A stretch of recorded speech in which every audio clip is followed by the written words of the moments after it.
মুসলমানরাও নেতৃত্ব দেয়, বেঈমানরাও নেতৃত্ব দেয়, দেয় কি দেয় না?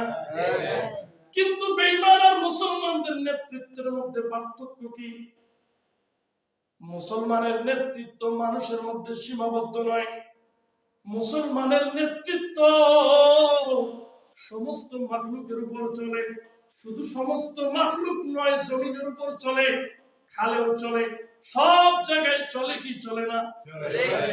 আর বেঈমানদের নেতৃত্ব শুধু মানুষের উপর চলে, অন্য কারোর উপর চলে অন্য কারোর উপর চলে না।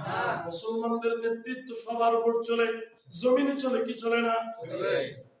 ফারুক আজম আমিরুল মুমিনিন হযরত ওমর রাদিয়াল্লাহু আনহু একদিন ফজরের নামাজে দাঁড়াইছেন।